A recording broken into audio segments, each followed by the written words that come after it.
Hello, everybody. This is Solfege Live with Jack Stevenson. And that's me, Jack. And I want to thank you for joining me today in what is our 10th video in the Solfege series. And today, like every other video, and like every other Jaques-Dalcroze education activity, we're going to start by first listening.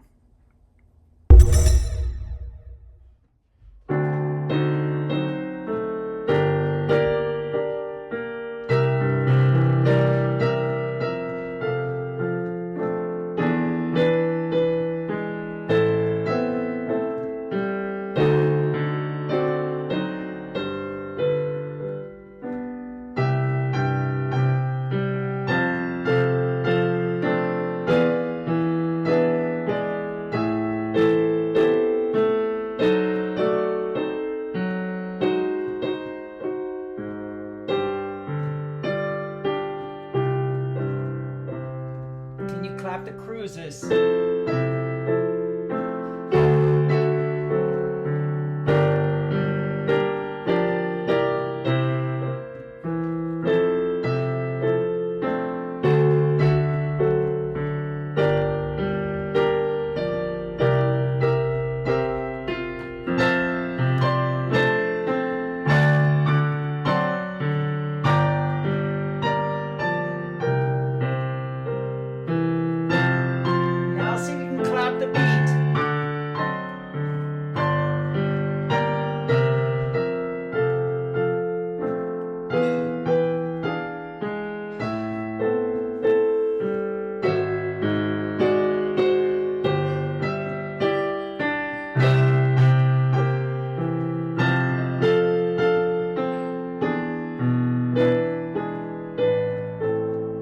See if you can conduct the meter.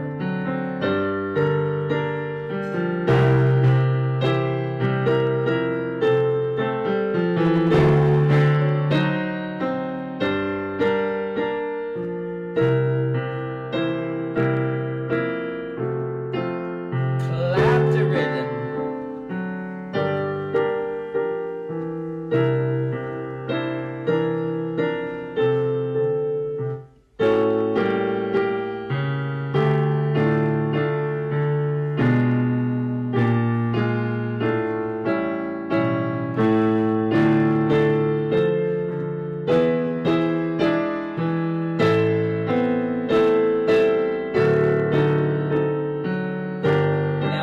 Step the rhythm.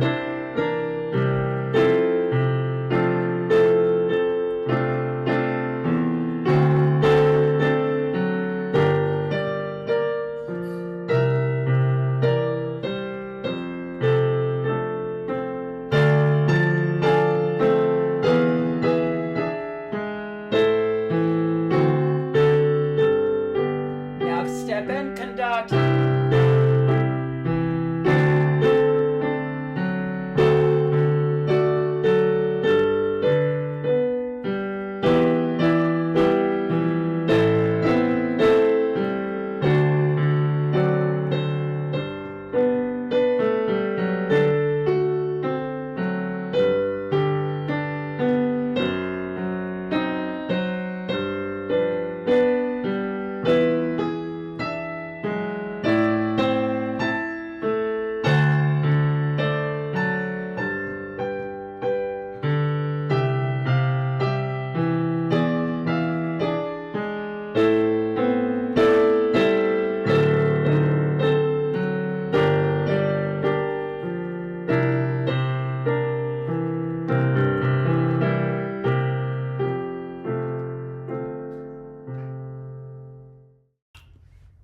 Okay, so we had some real active listening in this example of my improvising on a given rhythm pattern.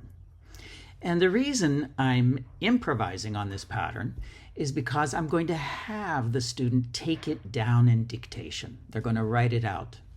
And so before they write it out, I want to make sure they have it well in their heads they can hear, they understand it, they can clap it back, they can step it back as they conduct, they can do various activities. Now I said clap the cruises, clap the beat, then conduct the meter.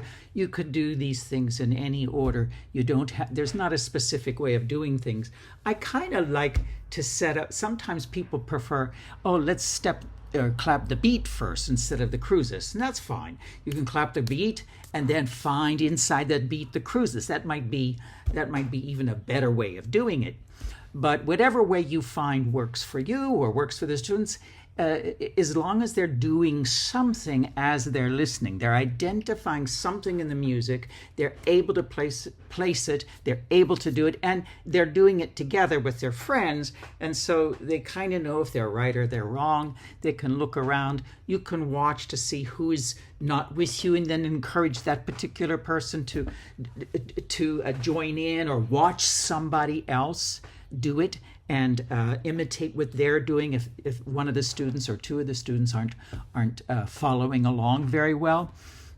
Again, when it comes to stepping, then they're stepping, and then you could be talking to them all the while, making sure they're stepping on the front of their foot, on the ball of the foot, placing the ball of the foot first, landing, and then toward the heel, not stepping on their heels. Make sure they have a nice direction, maybe perhaps even move one direction, and then when the phrase changes, change direction, or change direction on every cruise. It's all sorts of things you can do inside that listening exercise. And if you saw last week's video, you'd know there's lots of things we could do with active listening. We want to get the students to be really doing something physical with the music, and they're able then to give you information about whether they're perceiving it correctly, and give themselves, their bodies, information about the perception. So their brains are being fed by their body and their ear. So it always, again, starts with listening, and then we start activities on that listening to where we can really understand, and we can do a lot of things with it. Now, I have done many videos already on Greek rhythm modes, and I will list them here. If you want a few here, or one here at least, if you want to check that out, because they're on the channel, and you can watch them and learn a lot more about rhythm pattern, why I do rhythm patterns, how I do them, and what I use is the Greek mode names, and they are, the basic ones are dactylic, anapest, trochaic, and iambic.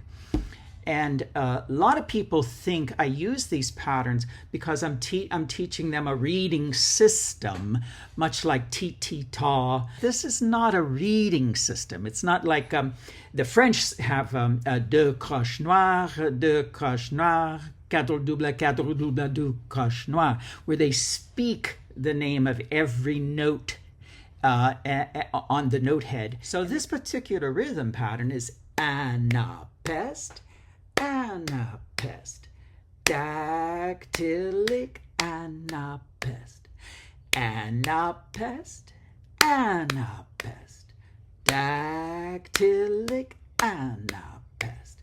Now these are basic. Anapest and dactylic are the first two patterns I actually teach. So we're hoping that they recognize, oh, the first one's anapest, second one's dactylic. Now some people say, why don't you just say short, short, long, short? Of course, we say that as well. Short, short, long, long, short, short.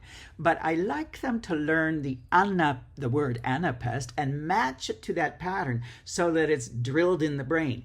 Because eventually these patterns, as patterns, are going to come back and feed us again once we get to phrasing. Because we'll learn that in every piece of music, there is one of these Greek patterns used as an underlying impetus in the piece of music. Dum tiki dum patatan, taka tika ti patatira tatatan, diri da da da di da da di da da da. So I'm speaking a rhythm pattern. I'm hearing a melody, but underneath is I'm doing all kinds of rhythm, but underneath is this dactylic, dactylic, And that's what we want them to eventually come to understand. This is a structure. This whole structure is dactylic. So our rhythm pattern then, our anapest, anapest, dactylic anapest, we want to be able to do various activities that come now with the pencil. So the first step in working with the pencil is to put it down and not have it held in the hand.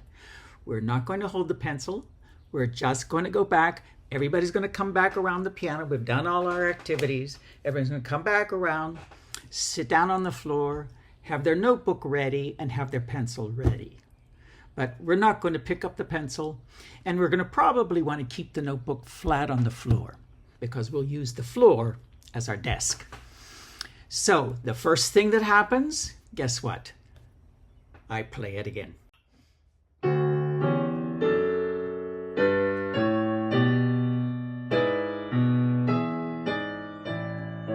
Clap the pattern.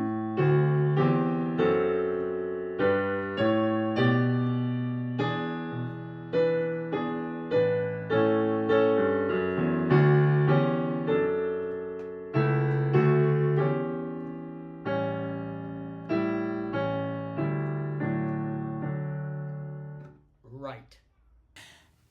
Dum dum dum dum dum dum dum dum dum dum dum dum dum bum ba dum bum ba dum bum bum bum bum ba.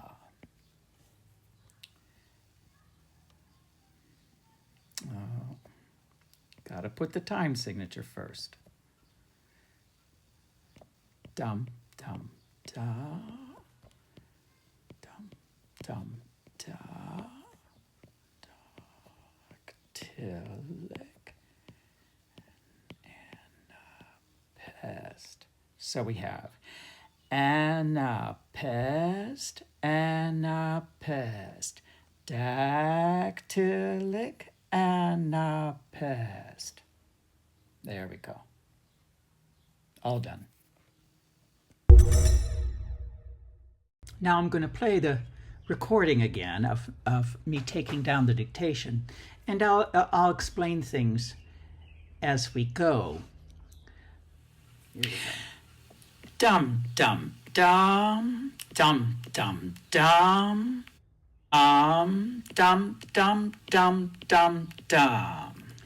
Now you notice that I took a breath before I started to write because I'm speaking it out loud, of course, but I want the students to kind of do the same thing when they're doing this internally. No one's allowed to speak out. No one's allowed to say anything out loud. That really is a no-no when it comes time for dictation. What I really want to see happen here is that the students pick up the pencil, and then on the very next cruises, they start writing. Jump, and they're doing it in their head. You hear me speaking it out loud, but they're doing that in their heads. And notice that I'm using these dashes. This is short, short, long, etc. Now, we've done this, of course, in class already. They've seen me write this on the board. They have all written this on the board themselves. We've done this kind of thing on the board for all the patterns. And they recognize the pattern because there's always two sides, and you split it down the middle and you see two shorts and a long, two shorts and a long. Here, a long and two shorts. So you can recognize the patterns by how they start and stop. How they start and end, and how they finished. Now, once I get to the end there, I don't lose a beat. I do not lose a beat. This is the hard part. You go right back to the beginning and you put in the bar lines. Dum, bum, ba. And notice dum, bum, they're at the beginning. Dum. On the cruises. Bum, bum, bum, bum, ba. And then I put two bars at the end. Now we come back and we're going to fill in the shorts. Gotta put the time signature first. Right. Now, with the time signature, I may have said to them already, okay, they know it's in 4 because they've been conducting, but in some people's mind, this could be 4/8, 4/2, 4/4, who knows? So I will say to them in quarter notes at some point in the process, I will already let them know that they're going to be notating this, the meter, the beat note value is quarter notes. So you have to sort of establish that. And sometimes I say, do it the way you want to do it. And sometimes you'll get eighth notes, sometimes you get half notes, but keep in mind that the short and the long remains the same. It doesn't matter what note values we put here, as long as we get the idea that we have two shorts and a long. So if we want to put 2 eighth notes in a quarter note, or 2 quarter notes in a half note, or 2 quarter notes in two half notes in a whole note, it doesn't matter. It doesn't matter as long as we understand it's 2 shorts and a long. That's the most important part in taking down rhythm dictation, is that we get the idea that where are the short sounds, even the shorter sounds, where are the long sounds, and the even longer sounds. So we're constantly making a comparison between short and long sounds. And the patterns allow us to do that. We could speak Anapest, whether it's in 2 quarters and a half, or 2 eighths and a quarter, whatever it wants to be, we're going to be able to speak Anapest. And even if it's slow or if it's fast, it's still going to Anapest. It's still going to be Anapest. That's the beauty of the Greek modes. Okay, so then you see me. I made a little mistake there. I started writing the note values without having written first the time signature. And I tell the students, I like you to put the time signature in. Once you've done notating the shorts and longs and the bar lines, then it's all theory. Now it's all just theory. So you put the time signature in, you write out the note values, but it's out of the context of the rhythm now. Now we're just cleaning it up and notating it so that other musicians can read it. So that's where you'll see I made a little mistake there, but I kind of want to, even if we did the whole rhythm, then we came back and put the meter in, that's okay. Doesn't matter, because kind of we know it's going to be quarter notes. But this helps me to know that I'm going to notate it in a quarter note beat. So here we go. Dum, dum, da. Dum, dum, da. And you notice I'm out of rhythm context now. Anapest. Okay. So we have. Now we check it. Anapest, Anapest. Dactylic Anapest. So now there we go. We could go back. All done. And I play it just for checking purposes. So I play it, the students put down their pencils. And when I say pencils down, it's all pencils down. And even if you're not done, it's pencils down. Then I play it back. And then they get to see what they've written in comparison to what I've been playing. Now, when we have this all finished and we have it written out, then we can start improvising a melody on the dictated rhythm. And then we can go around the room, and everybody, instead of saying, oh, I got it right, or no, just sing for me a melody on your rhythm. Sing for me a melody on your rhythm. And then you just go around the room asking students to sing a melody. Now, you could do it with la, la, la first, or again, you can do it with naming the notes. Picking a key, singing the scale, getting the minor dyad cadence, and then improvising a melody on the rhythm. And the only real rule I have at this point is that you got to end on tonic. You can start on any pitch you want to, I don't care, but I really want you to end on tonic. And I'd really like to have this one phrase really be solidly in the tonic key. And so how do we do that? Well, we know we're going to put the minor dyad cadence at the end so that we solidify our key center. And if you want to know about minor dyad cadences, again, go back in the previous videos. So there we go. So I think this is a good place to stop for today in this video. And we accomplished a lot today. We went over a lot of material. And the most important thing I want you to think about in this process is that we play the piece and we use melody harmony with our rhythm. Never clap a rhythm dictation, never pound a rhythm dictation out on the top of the piano lid, never use a hand drum for rhythm dictation. Always melody. Even if you don't play the harmony, be sure to play a melody for your rhythm dictation so that there's more for the ear to capture for the memory. And also another real big idea I want you to go away with here is that once you stop playing, you don't play again.